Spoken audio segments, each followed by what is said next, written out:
Okay, this is another addition to the LXX series where there's a whole lot of dumb, stupid King James Version only people saying that Origin invented the LXX, which is this thing right here, okay, Greek Old Testament, and that there are no quotes in the New Testament from it, because Origin invented it in the 3rd century AD. Yeah, well, we've already seen 2 really important verses about the Lord himself using the text in the LXX, proving that a lie. Now there's another lie version that's come out that says, oh, Paul never used the LXX. He only quoted from the Masoretic text. Oh, yeah? Let's have a look. So I just started looking in Corinthians, and the nice thing about the NASB is that they capitalized the OT quotes, so it was really easy to find. And what do you think we found here? Oh, well, see, look.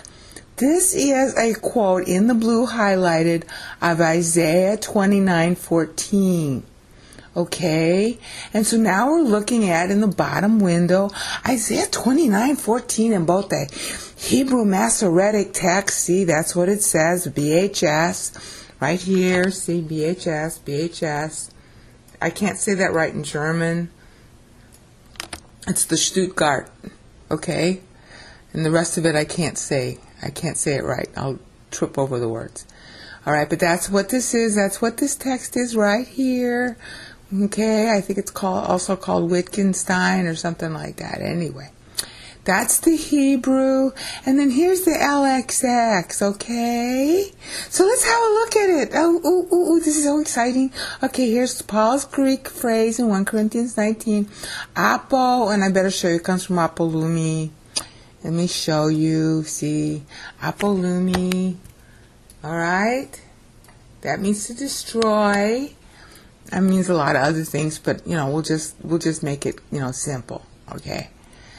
All right, and here it is. What do you know? Oh my gosh! Here it is in the LXX. Ooh, letter for letter, huh? Oh, and what's the next word? Tain. That's a definite article. You can see it in the middle of the screen.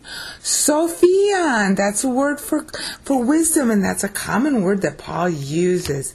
And what do you know, in Isaiah's LXX, tain, Sophion, the same words. Oh, and then we got tone, sophon, the wisdom of the wise. And what do you know? Here it is again in the LXX of Isaiah. Well. And then what happens next? We got a chi here. And we got a chi here, meaning and in English. And then we got tain sunesein. Tain again is a definite article. That's the accusative case. And this is for sunesis. And that's a very big keyword in Isaiah, by the way. And here it is repeated again. Oh, we have a word-for-word quote going, don't we? Oh, my.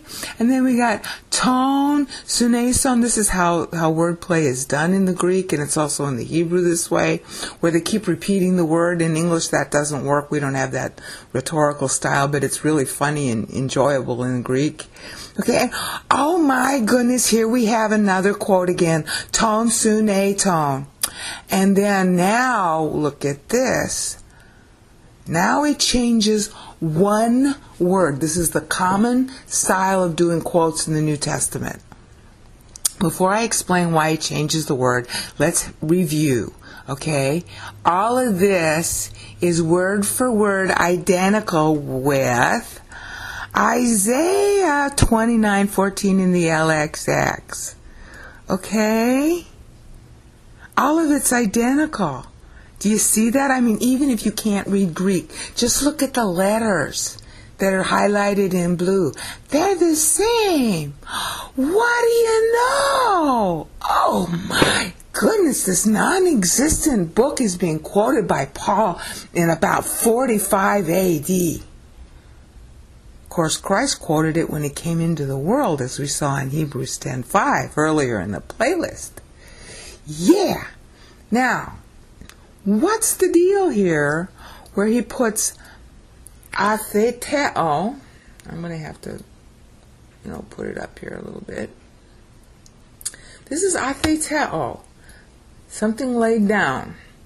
Okay, that's what theteo means. But this is the opposite. This little a here in the front is called an alpha privative negative in theology. Now, a fancy theological term.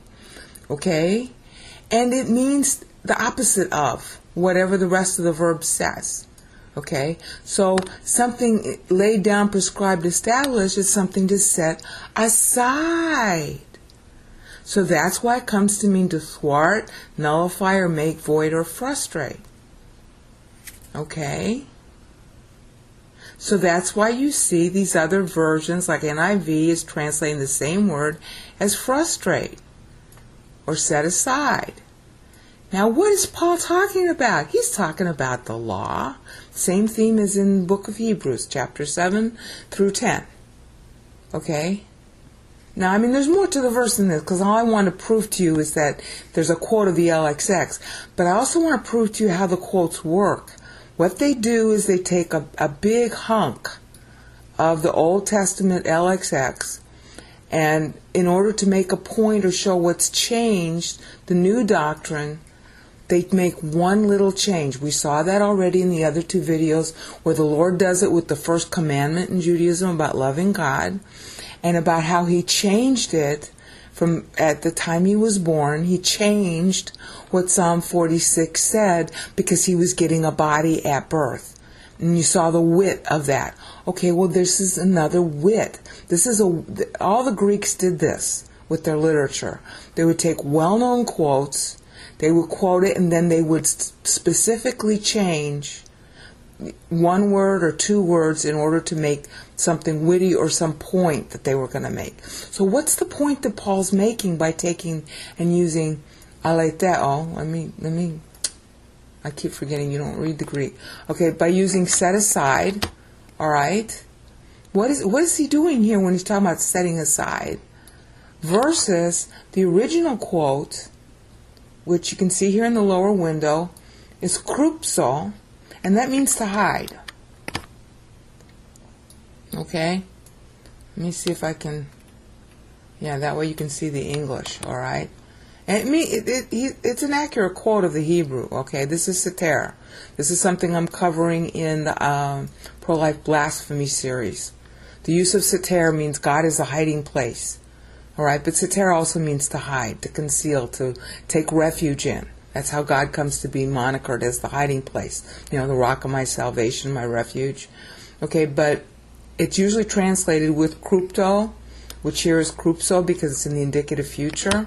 And that does mean to hide and conceal. All right? Now, you got to think about this. I need to show you the wit. Paul, let's go to the context. All right? Let's get rid of this.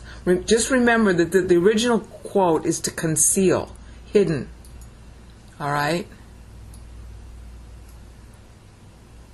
The word of the cross is foolishness to those who are perishing, but to us who believe it is the power of God. Now, what's the difference between when Paul is writing and when this is written? When this is written, the cross was hidden in the Old Testament. Christ hadn't come yet. Hidden, yeah, that's why he was the rock of your salvation. And that's why you hid in him, satir. This is the Hebrew word satir being used. All right, it's a word play. Isaiah's using word play also. Okay, but Paul is playing word play on the word play when he changes the word to set aside. Okay, why is he setting it aside? Because the cross is now displayed, no longer hidden. All right, and so all those people who were scoffing, all right, see, cross is foolishness to those who are perishing. They're scoffing. Okay, but the cross is revealed now. And so all of their clevernesses, all of their wisdom is set aside. Okay, nullified. See it here, here. Atheteo. done away with, thwarted, nullified, frustrated. Because there's nothing more genius than the cross. You get that? The genius of God was to hide us in Him in the Old Testament until the fullness of times, which is Paul's primary theme, at which point all of that cleverness will be set aside. So honey, if you believe in Christ, you might feel a little foolish, but the ones who are foolish is everybody scoffing at you. Okay? You have nothing to be ashamed of. You belong to Christ. And all their clevernesses are set aside.